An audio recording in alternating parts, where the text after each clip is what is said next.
All right, so in this part of the beginner's guide, what we're going to do is take a look at the materials tag and also the different projection modes, which allows us to control how our image or texture is shown on our geometry.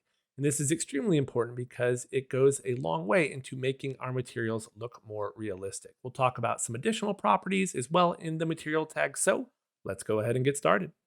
Okay, so we are going to be talking about the material tag, and this tag gets created whenever you take a material and apply it to an object. You could also right click on the object, come here to material tags, and choose it. Okay, now if you do that, you have to go through and drag in your material, set up the projection.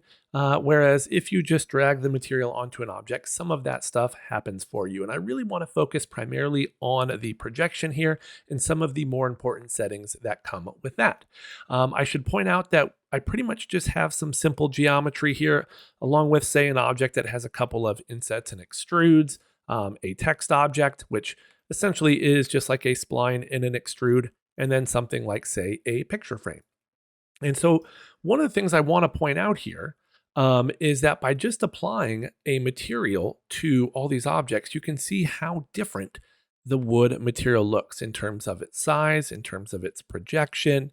And so, if nothing else, it's important to kind of keep an eye on this and make sure that your texture is about the same size on objects that have it. Now, these materials are nothing special. It's just a simple Cinema 4D material where in the asset browser, I found a wood image and just kind of dragged it into the color slot. And for our noise example here, it's similar. It's just a color channel that I've loaded a noise into. And this could be for any render. Okay.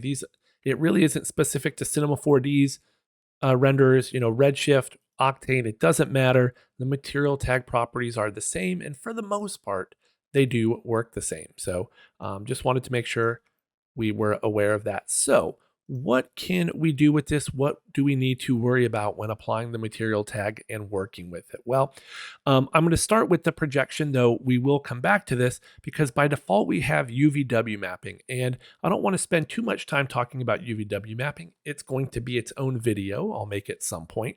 But just know this is kind of a pre-made mapping setup and that it works pretty well on basic geometry.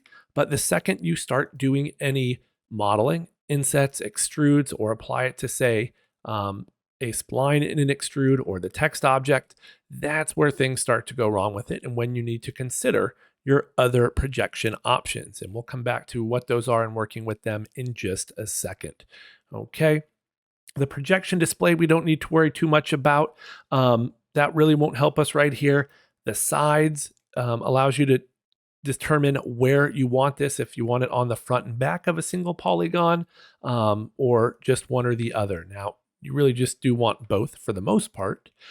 These other options are more important for Cinema 4D's renderers than, say, if you're using something like Redshift or even Octane, because some of the other renderers have these settings in other ways. And I may have a chance to touch on that, at least from the Redshift side of things, but we don't really use these too much. Now, the offset, the length, and tiles all can start to come into play here with our projection, regardless of what renderer we are using. Now, I will skip the offset for right now because it won't be terribly obvious what's happening, but the length and tiles will be. And that allows us to repeat an image, have it tile more, and make our image smaller. So you can see if I just set this to, say, 2, the image becomes a lot smaller. Now, it doesn't change the projection or the way our image is being displayed on our geometry. But if all you're trying to do is make your image smaller, say make the wood grain smaller, then tiles is a good way to do that. And notice how by adjusting the tiles, U and V, it also adjusted the length. Now, you may be wondering what U and V are, if it's connected to UVW mapping. It is. Essentially, think of it like the 2 dimensions that we work with when we are working with UVW mapping and unwrapping an object. Okay, so there's no really third dimension when you're working with texture coordinates. If you look at an image, think of it like the X and Y, the U and V. Repetitions is similar, but it does not work with this particular projection mode. Okay, so what happens when we choose a different projection mode here? If I set this to say something like one of our shape-based options, like spherical, like cylindrical, flat, cubic, the rest of these I probably won't focus on because they're very specific. So frontal, spatial, as well as the shrink wrapping and camera mapping options aren't something you'll use all that often. So the UVW mapping, like I said, is the default. And actually, what ends up happening is based on what type of geometry you create, the UVW mapping for a cube is pretty much the cubic mapping here. The UVW mapping for a cylinder is the cylindrical. And for a sphere, it's spherical. And you can change those however you would like. But let's start with the cube here. And to do that, I'm going to put that cube material on, the wood material on the cube, reset my tiles here, and switch our projection to cubic.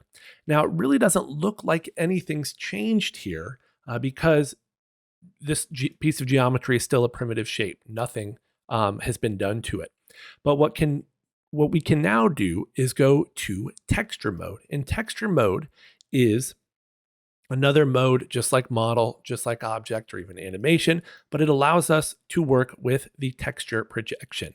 And what we are seeing, and I'm going to scale this up just a bit so we can see it, is that our image now is being applied on each side of this projection, being applied to our cube. So the image is coming this way. Actually, I'm going to use the doodle tool here to kind of help, doodle paint to help us display this, but the image is being projected this way onto our object, this way onto our object, really the same as all, from each direction, right? Cubic, there's 6 sides to a cube, so it's being projected from each direction onto this object. And the size of that image is being determined right here for each of those sides, and we can control that, okay? So when you're in texture mode, by scaling this up and down, you are scaling the image up or down and how it's being projected onto your object. And you can not only scale it, you can move this, or you could even rotate this. And that's where things start to get a little bit crazy, okay? So that is kind of the basics of what we're doing with the projection here. Now, the problem with a projection is that it's very much like a projector on a screen, and that as our object moves into space, moves through space, that can create some issues with the texture not sticking to it. And there's a variety of ways you can fix that. I probably won't get into it too much in this video, though in our material tags, there is a pin material, which does sometimes work, though not always. So that's the basics of our cubic projection. But when you do that, actually repetitions aren't working at the moment, but that's where this length U and V and the tiles will make a little bit more sense, because now rather than have the image be this full size, if you set this to 2, the image is now half this size. And that's kind of what you're seeing here with the red, is that it's showing us that the image is essentially now repeating, twice, right? Twice in each direction. So 2 in the U, 2 in the V, for essentially a total of 4 there. Okay. On top of that, what we are doing when we're scaling this up and down is also changing the scale of it here, right? This has a default size actually of 100 centimeters. It also happens to be about the size of my cube.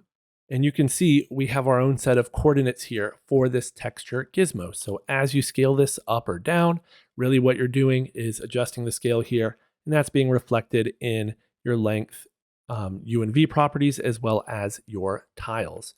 So that's a look at our cubic projection, and really what we're trying to do with these different projection types is to have our texture be as stretched as little as possible. And that's a little bit hard to explain without diving into UVW mapping, but essentially you want your image, doodle paint it up again, to be as flat on the object as possible. And that's really easy to do for a cube because we have this flat projection right here, right, being projected directly, oops, that's where the doodle paint falls short, on this polygon of the cube. Okay, now where you can start to run into problems with that is, say, when you have a fillet. And if you have a really large fillet, then it's these edges where Cinema 4D goes, okay, I'm not quite sure what to do. If we have, let's get rid of that doodle and start over again. If we have this projection, right? Well, that'll work here, and this projection will work here, but what do we do about the corners? And so it tries to kind of guess. It really kind of separates things along a 45-degree angle, but it tries to decide which, of these 6 sides it should use. And that's where you'll start to get some stretching, some distortion. And when, if you see that bad enough, a typical projection mode like this doesn't always work. Now, there are some ways around this in our different render engines. Redshift, for instance, has a triplanar node, which helps get around that issue. Another thing we could do, though, would be to switch the angle of this projection. So if it's rotated this way, well, I could just rotate it that way. And notice how the wood grain changes now. Now it's consistent on this corner, but it's not here. So there are some ways around it, with rotating, working in texture mode here, but more times than not, you're going to have to just be careful about it, switch the rotation of this, or use something like a triplanar node. So next up is our cylinder. And, there we go. And this is what you get with Material Tech here when you have the projection mode set to be cubic on a cylinder, right? So now what's happening is pretty much what we were just seeing on the fillet where, let's reset the coordinates here, just so we don't have any more arrows and things than we need. So it's really that 45 degrees where each plane is being projected on. And once it gets past that, it switches to the next projection. And so that's why we do get a little bit of that stretching here. And that's really what the cylindrical projection type tries to fix. So it is just a big cylinder, as you might expect with the word cylindrical. And very much like before, what you can do is come in here to the coordinates and scale this up or down. Now, there used to be, and I wasn't seeing it earlier, but there used to be a way to have it projection map the caps as well. Since, as you'll notice here, that's really we're not seeing that happen. We get this kind of weird pinching there. And that's where making a selection and having a material apply to a specific selection can come in handy. Though, really, if it's just a cylinder, UVW mapping is going to fix that because it's based on this original geometry, and it has taken those caps into account. So just be mindful that cylindrical will work on the sides, but unless I'm missing it, and it's entirely possible I am, there isn't an easy way to automatically UVW map or add a projection to the caps. But it's just one big cylinder. And so once again, actually, I don't think I've given this analogy, but it's very much like we're taking a big piece of wrapping paper and wrapping it around the outside here, and then taking that paper and flattening it, okay? So that's kind of what's happening with our cylinder. Same type of thing with our sphere. I'll actually add our noise texture to this one and have it tile a little bit, because you can see the same thing even with this UVW mapping that's here by default, even if you set this to spherical, because an image like our noise is repeating 4 times and there's an obvious seam. And so this also explains why tileable or seamless textures are very important when using textures. Now, in something like this noise, rather than have the noise repeat to make this smaller, I'm better off going into the texture itself and making it smaller, right? So, 10%, for instance. And now I'm not going to get that tiling, but you will see I'm going to get some pinching at the top and the bottom. And that just comes down to going from a 3-dimensional object, which is what we have here with our sphere, to a 2-dimensional object, or 2-dimensional shape, which is what our texture coordinates, our projections are. Once again, not to get too much into this UVW mapping, but if you switch to the UV edit, oftentimes you can see the default UVW mapping on an object. And this is what it is. So they've taken this 3D cube and they've had to separate it and flatten it into a two-dimensional kind of shape. And essentially what that means is there's going to be some distortion somewhere. And with a sphere, it's at the poles. Now, what we could do is switch this to spherical mapping projection, which gets rid of that. Come back here, and you could rotate that. And that will move where that pinching is occurring, but it's still going to happen. Okay, and so once again, you can adjust this projection to help you. That's where triplanar can help, some other projection modes. Once again, cubic, okay, because with triplanar, it's going to try and soften up those seams. All right, and with cubic, you can see how we don't get that pinching at the top or bottom. So the projection mode does matter here. And like I said, it especially matters to objects that you have applied an inset or an extrude or other modeling operations to, okay? Because there aren't UVs. The UVW mapping here will not be accurate because we created new geometry that was not present when the primitive shape was created. And so that's why you get this stretching here.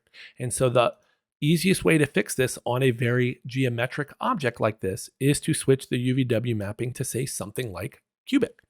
And now you can see that the wood grain is the same size on all of the different parts here because of this tile option. I haven't talked about this, but when that tile option is turned on, it's going to repeat that projection in every direction. So this cube essentially repeats, up here, it repeats down beneath, it repeats in every single direction. So it doesn't matter how large our object is, it's just kind of showing it repeating one time. And as long as we have that tile option turned on, it will tile.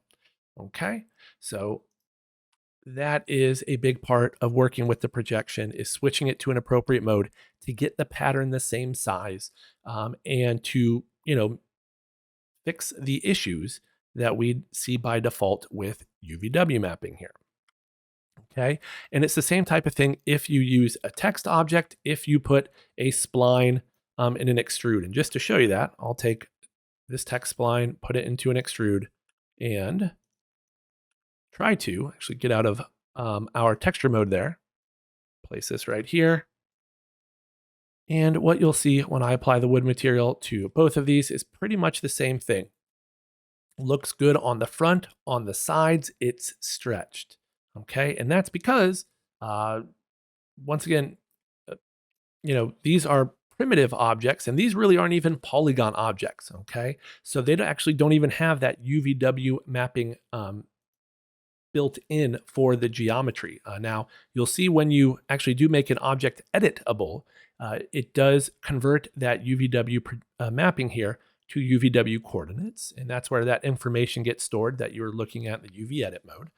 But if you have a primitive shape like this, you don't have those coordinates stored. It's looking for them, but it's really only looking at the front. So the sides of an extrude, the sides of a text object are going to be incorrect. There's going to be texture stretching there. And the way to fix that is to switch the projection to cubic. And you can see how it fixes the size of it on there. I can do the same thing here. All right. But if our geometry is curved, we will run into the same issues we saw on the other geometry where the projection mode was set to cubic. And so that is something to be careful of. Now, this is also where we could switch the projection display to something a little bit different, right? So you can see we had the simple mode before. You can see you have grid, all right? So I'm not sure what use that is, but there it is.